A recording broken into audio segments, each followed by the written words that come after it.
संजय दत्त और अरशद वारसी स्टारर मुन्ना भाई सीरीज बॉलीवुड की सबसे सफल फ्रेंचाइजी में से एक मानी जाती है। फैंस मूवी के तीसरे भाग का बेसब्री से इंतजार कर रहे हैं और अब राजकुमार हिरानी ने ऑफिशियल अनाउंसमेंट की है कि वो जल्द ही संजय दत्त के साथ मुन्ना भाई 3 पर काम शुरू करेंगे।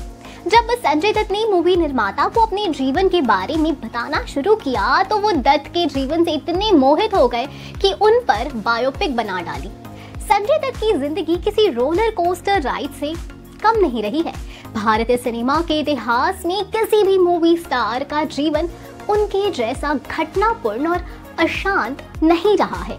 एक समय पर उन्हें न केवल एक ड्रग एडिक्ट बल्कि समाज द्वारा एक आतंकवादी के रूप में भी देखा जाता था।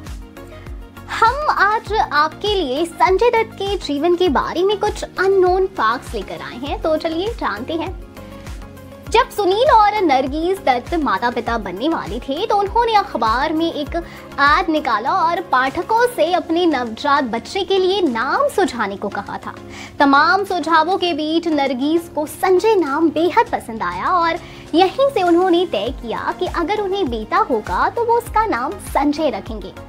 2013 में जब संजय दत्त को गिरफ्तार किया गया था तो उन्हें अन्य कैदियों की तरह ही ड्यूटी दी गई थी।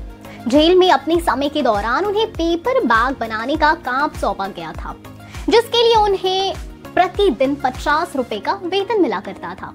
2016 में जब संजय दत्त को जेल से रिहा किया गया था तब उनकी कुल कमाई 30,000 रुपए से अधिक थी, लेकिन क्योंकि उन्होंने इसका अधिकांश हिस्सा जेल की कैंटीन से खाना खरीदने में खर्च कर दिया था, इसलिए उनके पास शेष राशि केवल 450 रुपए थे, जो उन्होंने दी अपनी पत्नी मान्यता दत्त के लिए। संजय दत्त ने अपने करियर में 2 बार फिल्म फेयर पुरस्कार जीता है। उनका पहला पुरस्कार मूवी वास्तव यानी जो 2000 में उनके प्रदर्शन के लिए एक प्रमुख भूमिका में सर्वश्रेष्ठ अभिनेता के रूप में था और उनकी दूसरी जीत मुन्ना भाई MBBS, उन्हें कॉमिक रोल में सर्वश्रेष्ठ प्रदर्शन का पुरस्कार मिला। अपनी पहली मूवी रॉकी 1981 की शूटिंग के दौरान संजय दत्त को ड्रग्स की लत लग गई थी।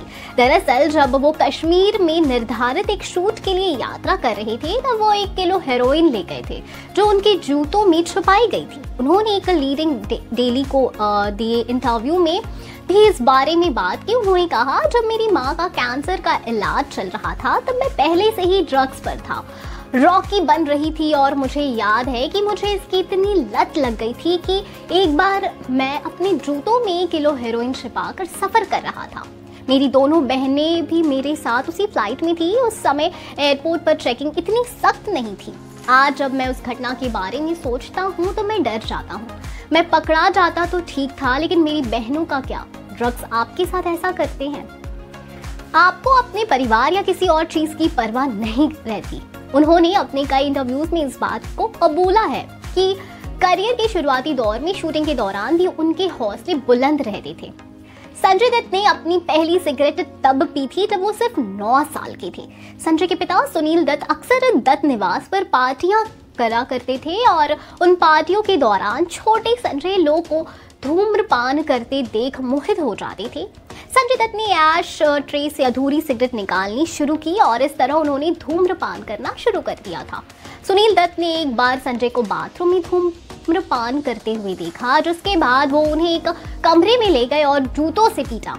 स्कूल से ग्रेजुएशन करने के बाद संजय दत्त को मुंबई के एल्फिंस्टन कॉलेज में दाखिला मिल गया। संजय दत्त ने कॉलेज में ही मन बना लिया था कि वो एक अभिनेता बनना चाहते हैं, क्योंकि वो इसे एक आसान काम मानते थे। जब उन्होंने ये बात सुनील दत्त से शेयर की तो उन्हें बहुत गुस्सा आया।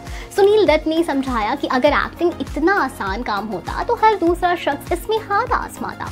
उन्होंने मूवी करने से पहले संजय को 2 साल की ट्रेनिंग लेने के लिए मजबूर किया। अपनी पहली मूवी रॉकी 1981 की रिलीज के दौरान नरगिस का कैंसर बहुत ही गंभीर अवस्था में पहुंच गया था। एक्ट्रेस की आखिरी ख्वाहिश थी कि वो अपने बेटे को बड़े पर्दे पर देखे। दुर्भाग्य से रॉकी की रिलीज से सिर्फ 5 दिन पहले नरगिस का निधन हो गया था। आखिरकार जब प्रीमियर हुआ तो संजय ने अपनी मां की उपस्थिति महसूस करने के लिए थिएटर में एक खाली सीट रख। तो ये सब थी संजय दत्त की कुछ ऐसी बातें जो संजय दत्त के फैंस जरूर सुनना चाहेंगे। वेल, अब आप बताएं कि आप कितने एक्साइटेड हैं मुन्ना भाई 3 के लिए। हम फिर मिलेंगे एक नई वीडियो के साथ। अब तक खुश रहें एंड सेफ रहें।